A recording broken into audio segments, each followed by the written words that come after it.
মই অসমৰ মুখ্যমন্ত্ৰী মাননীয় হিমন্ত বিশ্ব শৰ্মা ডাঙৰীয়াক আহ্বান জনাম আপোনালোকে মাদ্ৰাছাৰ বিষয়ে অলপ ভাল ধাৰণা ৰাখি মাদ্ৰাছাখিনি আপোনালোকে ইনভেষ্টিগেশ্যন কৰি চাওক মাদ্ৰাছাত কি শিক্ষা দিয়া হয় যে আমাৰ বোথ ছাইড শিক্ষাই শিক্ষিত হ'ব লাগে মেট্ৰিক পৰীক্ষা দিয়াত আমাৰ ছাত্ৰীসকল 100% সফল হৈছে এনেও প্ৰথম স্থান লাভ কৰিছে লেটাৰ পাইছে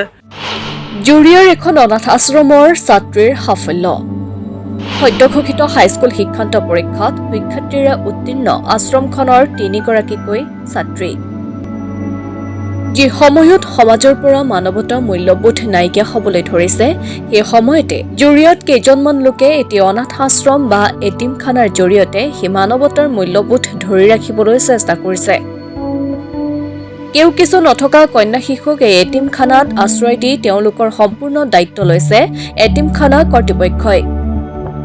এই এটিমখানাত ইছলামিক ধৰ্মীয় শিক্ষাৰ লগতে ছাত্ৰীসকলক সাধাৰণ শিক্ষাদানো দিয়া হৈছে যোৱা 2 বছৰে মেট্ৰিক পৰীক্ষাত অৱতীৰ্ণ হৈ এই এটিমখানাখনৰ 100% ছাত্ৰীয়ে উত্তীৰ্ণ হৈছে এইবাৰ আশ্ৰমখনৰ 3গৰাকী ছাত্ৰীয়ে মেট্ৰিক পৰীক্ষা দিছিল আৰু 3গৰাকী ছাত্ৰীয়ে প্ৰথম বিভাগত উত্তীৰ্ণ হ'বলৈ সক্ষম হৈছে বিগত বৰ্ষতো মেট্ৰিক পৰীক্ষাত 3গৰাকীৰ ভিতৰত 3গৰাকীয়ে প্ৰথম বিভাগত উত্তীৰ্ণ হৈছিল যাৰ বাবে উৎফুল্লিত হৈ পৰিছে এটিমখানাৰ ছাত্ৰীসকলৰ লগতে শিক্ষক তথা কৰ্তৃপক্ষ 110গৰাকী ছাত্ৰীয়ে শিক্ষা গ্ৰহণ কৰা এই এটিমখানাখন ৰাজ্যৰ দান বৰঙণিৰে চলি আছে আমি এইটো 2008 চনত প্ৰতিষ্ঠা হৈছে জন্ম লাভ কৰিছে আমাৰ মাদ্ৰাছাখন আমি ইছলামিক মাদ্ৰাছা শিক্ষাৰ লগে লগে আমি স্কুলীয়া শিক্ষাৰ লগত সাঙুৰি লৈ আমি দুইটা শিক্ষাৰ ক্ষেত্ৰত আগবাঢ়ি যোৱাত আমি মেট্ৰিক পৰীক্ষা দিয়াত আমাৰ ছাত্ৰীসকল 100% সফল হৈছে আৰু এইবাৰ আমি 3জনীক দিয়াইছিলোঁ 3জনীয়েও প্ৰথম স্থান লাভ কৰিছে লেটাৰ পাইছে গতিকে আমি এই ৰিজাল্ট হোৱাত আমি নথৈ আনন্দিত হৈছোঁ আমি সমাজৰ কাৰণে কিবা কৰিব পাৰিছোঁ অনাথ এটিমসকলৰ কাৰণে আমি কিবা কৰিব পাৰিছোঁ বুলি আমাৰ এটা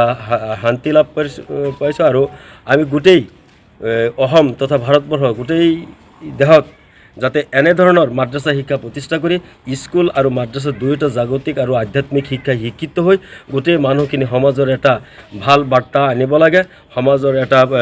উন্নতিশীল প্ৰগতিশীল সমাজ গঢ়িব লাগে তাৰ কাৰণে আমি গোটেই অসমবাসীক তথা ভাৰতবাসীক আমি এটা আহ্বান জনাইছোঁ এটা মেছেজ জনাইছোঁ ৰাতি লেখাপঢ়া কৰিছে দিনত মাদ্ৰাছা কৰিছে মানে ৰাতি